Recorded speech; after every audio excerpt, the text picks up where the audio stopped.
Hola, ¿cómo estás? En este video vamos a hablar de cómo se forman tanto las gotas como la burbuja. Tanto las gotas como la burbuja se forman gracias a la tensión superficial, ya que la presión interna de una gota o la presión interna que tiene una burbuja es mayor que la presión externa. Entonces, para hacer el balance de fuerzas y que éstas quedan en equilibrio, existe la tensión superficial que mantiene a la burbuja o a la gota totalmente unida. Para desarrollar esto, acompañame al pizarrón, así hacemos con un dibujito. Veamos primero el caso de la gota de líquido. La gota de líquido, imaginémonos como una esfera y en una parte cortamos media esfera. Con lo cual vamos a tener media esfera con un cierto radio R. Lo que tiene la gota es que internamente está totalmente llena de líquido y la gota va a tener una presión interna que está tratando de salir hacia afuera y una presión externa que será, por ejemplo, la atmosférica, que está empujándola hacia adentro. Además, la superficie de la gota está tratando de juntarse gracias a la tensión superficial. La tensión superficial va a estar aplicado en toda la superficie de nuestra media gota en donde hicimos el corte. Si nosotros ponemos nuestro eje en aquella dirección y hacemos una sumatoria de fuerzas para que la gota quede en equilibrio, esto tiene que ser igual a 0. Entonces planteamos sumatoria de fuerzas igual a 0.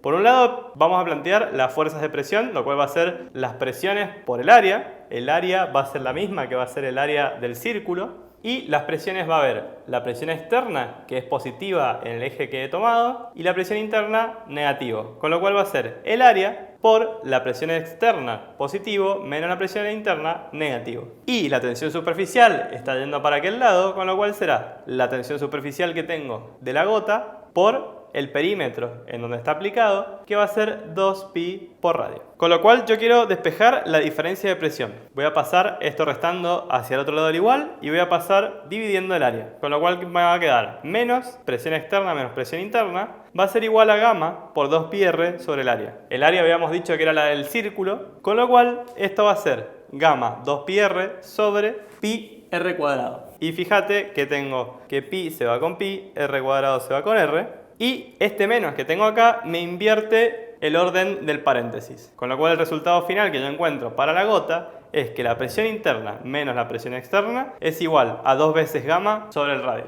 Veamos el caso de la burbuja. El desarrollo para la burbuja es exactamente el mismo. La diferencia que ocurre en la burbuja es que ya no está totalmente llena de agua adentro, sino que voy a tener algún gas, probablemente aire. Eso significa que yo voy a tener dos superficies de líquido. Una superficie con el gas de afuera de la burbuja y una superficie adentro del gas de la burbuja. Con lo cual, si yo agarro la misma burbuja, una esfera como hicimos con la gota, y hago zoom sobre uno de los pedacitos, lo que voy a ver es que tengo en la capa externa una tensión superficial y en la capa interna la misma tensión superficial. Con lo cual voy a tener la misma sumatoria de fuerzas, una presión interna que me tira para allá y una externa que me tira para allá, pero voy a tener dos veces la tensión superficial en este caso, porque tengo la tensión superficial tanto afuera como adentro. Entonces yo sigo planteando lo mismo. Mi sumatoria de fuerzas tiene que dar 0 para que esté en equilibrio.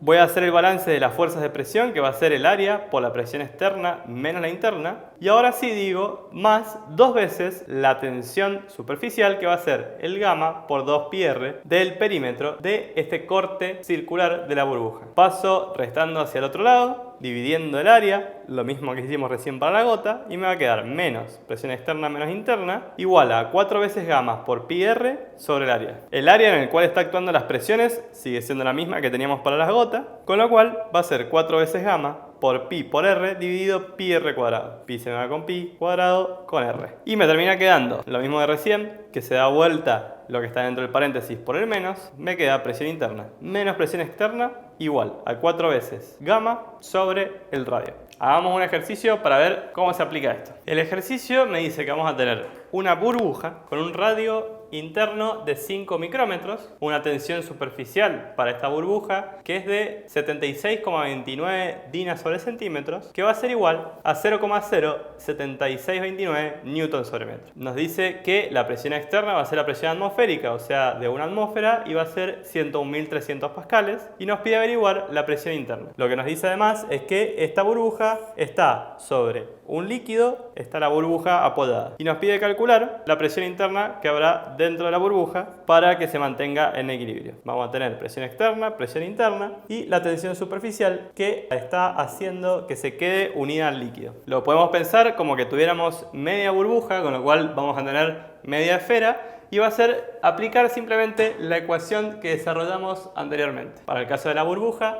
veíamos que la presión interna menos la presión externa iba a ser 4 veces gamma sobre el radio. Queremos la presión interna, con lo cual podemos pasar sumando la presión externa, que va a ser la atmosférica, y voy a tener 4 veces gamma sobre el radio más la presión externa. Si ahora yo reemplazo con los valores que tengo, mi presión interna va a ser 4 veces por 0,07629 newton sobre metro, dividido el radio que tengo en mi burbuja, que me dijo que es de 5 micrómetros. Esto quiere decir 5 por 10 a la menos 6 metros. Sumado todo esto a la presión externa, que es la atmosférica, que me da como dato de una atmósfera, entonces 101.300 pascales. Pongo esto en la calculadora y lo que me termina apareciendo es que la presión interna dentro de mi burbuja es de 162.332 pascales, lo que equivale a 1,6 atmósferas. Y de esta manera queda resuelto el ejercicio.